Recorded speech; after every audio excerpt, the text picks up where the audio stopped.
I think we all realize that being the best expert in your space or the most skilled practitioner in your field does not make you the most successful or the highest paid. I think we all realize that.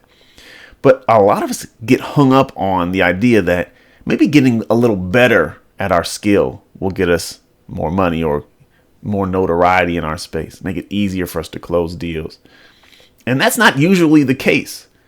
Of course, we want to be good. We should strive for excellence, but we have to get it out of our heads. I mean, we just have to get it out of our heads that more skills will equate to more business, or a better win ratio, for example, will put more money in our pockets.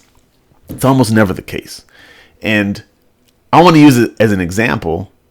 As I'm recording this, we just passed Groundhog Day. And if you're familiar with Groundhog Day, you know Punxsutawney Phil. He's a groundhog who supposedly predicts the weather or the future. What you may not know is he is inaccurate. He's wrong more than half of the time. Now, that's probably not a big surprise. The whole thing is a gimmick, but it's a lot of fun, right? What you may not know is he has a competitor named Staten Island Chuck. And Staten Island Chuck does the same thing. He's only a couple hundred miles away, does the precise same thing. And he's accurate, according to local sources, 85% of the time. Which means he's almost always right. I mean, that's 6 times out of 7, if my math is correct.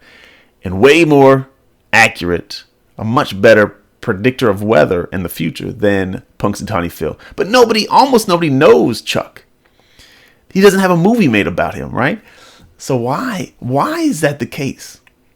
Why is Punxsutawney Phil more famous? Well, I don't really know the answer to that. It's a little small point of fascination for me. He's got better PR. He's got a better marketing team behind him. He's got a movie, right? He's got Bill Murray going on the screens, making him famous. But it's just an illustration that accuracy is not the main thing. Marketing is the main thing. And if you want to grow your business, I do advocate, of course, for excellence. But you got to get better at marketing. You got to get better at getting in front of your ideal clients and showing them what you got. Making it accessible for them, simple for them, even fun for them if possible. And getting better at your skill, getting better at delivering the thing that you promise is good. But most of your clients they'll never know that. They'll never be able to compare apples to apples. Right? They don't know that you're better than somebody else, or they don't know if someone else is better than you until they hire you. And even if they hire you, they're probably only working with one person at a time. They're working with one accountant at a time. They're working with one financial advisor at a time, most people. And so they won't necessarily know that someone else could have done better for them. And if you do it right, they'll never work with anyone else. There's no comparison. The past is not necessarily an indicator of how performance would have been this year. They'll have gut feelings about it. They'll have benchmarks in their mind. But your job is to market your business, is to get in front of your ideal clients and win their trust and win their business. So how are we going to do this? Let's continue to think about Groundhog Day and Punxsutawney Phil. Just a couple of ideas here that I want you to use as inspiration. Number one, it will benefit you to get out of your own way and thinking, I have to overpromise and underdeliver. It's a bad idea. Punxsutawney Phil does not. He promises. Whether or not he delivers, he promises, or at least that's the idea. I'm going to predict the weather. And we keep going back year after year because we want to hear what he says. We want to see, and we don't even remember what he predicted last year for the most part. And you have to, if you're holding back because you feel like someone else may be a little bit better prognosticator, a little bit better accountant, a little bit better anything, you're getting in your own way. And I understand. I do get it. I have the same reluctance to put myself out there oftentimes, because I know there are bigger names and there are people who have done more spectacular things. But that's how you hold yourself back. And you have to focus on what you have done. Focus on the spectacular results that you have delivered and the great case studies you have had. And to that point, you need to highlight those wins that you have. Feel emboldened to talk about those things to the extent that you're legally within compliance to share. Talk about the wins that you have. Talk about the success stories that you've had. Link yourself to, if your strategy has produced great results for other people, you can talk about those, how that strategy has worked for other people. And you're not going to say you did it, but you can say this is the strategy. This is what the strategy has done and can do. And be bold in making big promises as long as they're accurate and true and within your compliance, within the walls of your compliance or the parameters that you have to work with. You need content. And when I say content, I mean to say you need to be in front of your ideal clients as often as you can be. And you need to be there in a way that is bold, making those big promises, the big claims, telling big stories. Because just showing up is better than nothing. Groundhog's Day is on every year. The movie's on every year. We've seen it. Many of us have seen it dozens of times, and we continue to watch it. It's fun. It's funny. And the fact that it was on last year, we don't say, I wish they wouldn't play this movie every year. No, we look forward to watching it. My wife did just, like I said, it was yesterday as I'm recording this. Hey, I haven't seen Groundhog Day this year. So we went and found it. So showing up is good for you. Showing up is good for your clients, your potential clients.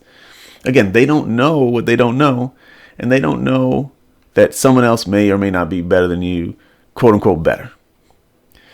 But they do know that they've when they've seen someone, and they continue to see somebody, and they continue to see someone in a likable way, they can continue to see someone position themselves as an expert who can deliver a desired outcome for them.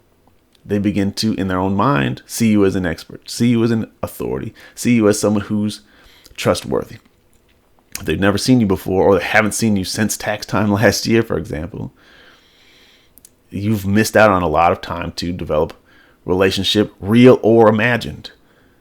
And so your content, be it in video form, in content, written content form, in a podcast, or even in paid ads, if you're creating and putting ads in front of them on a regular basis, then they see you on a regular basis and they have a chance to see you as an authority. They have a chance to associate you with the outcome that they want to have and that you promise in their mind.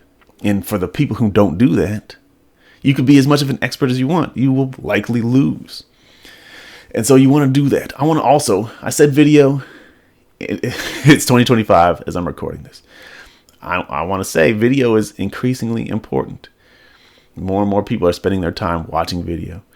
And there was a study, I can't remember now who did this study recently, but they found that YouTube, for financial professionals, YouTube is the highest trusted platform out there in terms of social media, if you want to call it that, even higher than LinkedIn. And so leaning into video is something you may want to get comfortable doing. And just a small tip, if you can find somebody to interview you, or you have a back and forth conversation, sometimes that takes the pressure off. Because you can just have a conversation, record it, and instead of standing, speaking right to the camera, which can be a bit of a challenge for many people. Consider doing that. Consider leaning into video and take the pressure off yourself that it has to be perfect. Again, being the best video producer or the best video on-camera personality is not necessary. It's good to be good, but there's incrementally less benefit to being 10% better unless you're going to be the best, which is hard. If you're going to be the very best, then there's probably an advantage to that. But it's very hard for most of us to be the very best video producer or video talent, on-air talent. But being consistent, showing up consistently, and creating interesting, valuable content, there is a benefit to that. And having a variety of content, covering a variety of topics, is valuable because different content types, different topics will resonate with different people. And you can showcase your expertise from various angles. And if you can continue to say the same thing, it's predictable and people will tune out. So we need to get out of our own way in thinking, I'm not the best on video, I shouldn't do video. Or I'm not the most creative content creator, so I don't want to do that. You can make that choice, but then the less talented person, the less expert, the person with less expertise, and maybe even the person with less desire to create outstanding results, that person could take your clients. They take clients that you could be helping and deliver a lower quality service than you and deliver a less desirable outcome for them. What are you going to do? I'm not telling you what to do. I'm saying it's your choice. If you want to grow, if you want to have the biggest impact, it's just important to get out there. And you need to learn how to sell. Creating content, when I said content, I just mean you need impressions, you need visibility, and you need to put yourself in positions where trust happens more easily if you can. But no matter what, you need to develop the skill of turning content into persuasion. Telling a story like this. So I'm breaking my own rule here. I don't have anything to sell here except for to say, if you need help marketing your business, creating content for your business, and marketing collateral and assets for your business, maybe we should talk. My contact information is somewhere in the description. But your ability to sell, your ability to show your skills in a way that you put forth a persuasive message.